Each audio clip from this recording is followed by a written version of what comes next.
Hi, I'm Matt Finney, and this is the Bad News Network.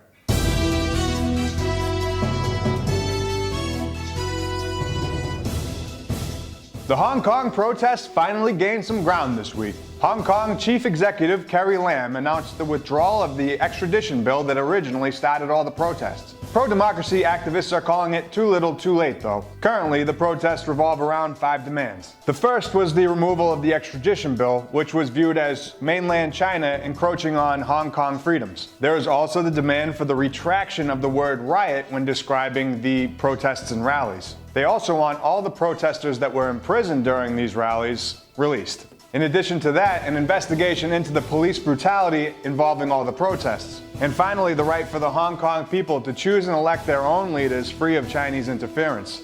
Lam made a televised announcement regarding the bill, but reports had shown that Beijing had rejected an earlier proposal for the bill's withdrawal. As of now, there's no sign of the Hong Kong protests slowing down. Anonymous interviews with other protesters have all stated that they're willing to stick it out for the other 4 demands. Hurricane Dorian, on its way to Alabama, missed Florida and worked its way up the coast towards the Carolinas. While there was torrential rain, high winds, and some flooding on the coast of the Carolinas, the northern Caribbean got the worst of it. Since harassing the coast, Dorian has now moved out to sea. He's bored of the land and looks forward to the life of a sailor.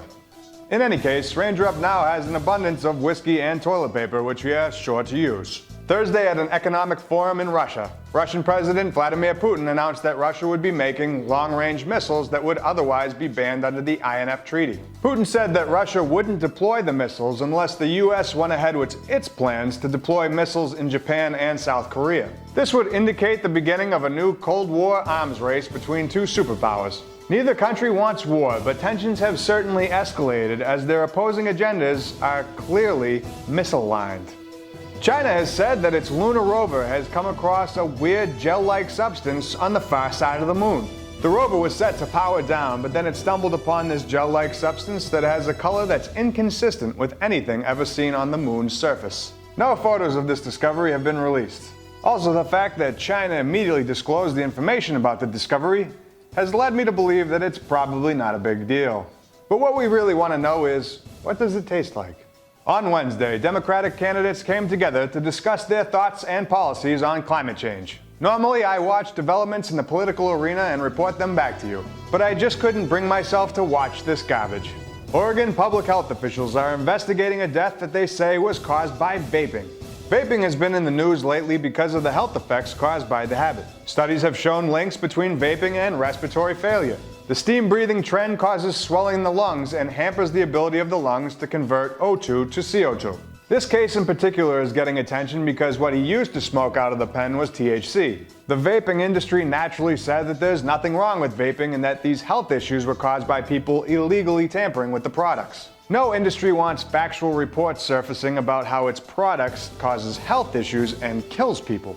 Must have been those criminal hippies. Anything to keep their business from going up in smoke. In news that will surprise no one, Sarah Huckabee Sanders announced that she will be releasing a memoir in 2020. She'll probably get a lot of hype behind this due to the abrupt nature of her departure from Trump's team. More likely than not, though, it'll be a play-by-play on the water cooler goings-on of the White House and favorite sandwiches that no one will remember for very long. This week, Walmart announced that it will stop selling ammo for handguns and rifles. This is in direct response to the recent mass shooting in Odessa, Texas, where a disgruntled Walmart employee shot 22 people. In expected reaction, anti-gun advocates praised Walmart's decision as precedent-setting. Meanwhile, pro-gun advocates predictably lashed out. Walmart's decision wasn't a totally socially just move, however. The company has its sights set on the East and West Coast cities and suburbs, which typically have a more left-leaning demographic. And it's in that demographic where they hope to expand their e-commerce stores. It will be interesting to see how Walmart's customer base holds up, particularly in conservative Middle America. More than likely, this move won't have any effect on their bottom line. And finally, in Florida news, a New Englander disguised as a Florida man dropped some red-hot tips on how to combat Hurricane Dorian, and it went viral. He suggested that pointing out that the hurricane is getting worse is completely useless, especially given that we have a Navy capable of dropping ice into the hot waters to slow the hurricane down. Winds. Hurricane winds gaining too much speed? We have an Air Force totally capable of driving some Air Force planes around to get the winds going the opposite way. and get the Navy to go in circles to fight it the other way. Now, this man is just crazy. So crazy, it just might work. And with that, I'm Matt Finney, and this is the Bad News Network. Our news is at least as bad as the news you're getting already, and if you're on the eastern seaboard and you've got a hurricane coming your way, just throw some ice in the water, you idiot.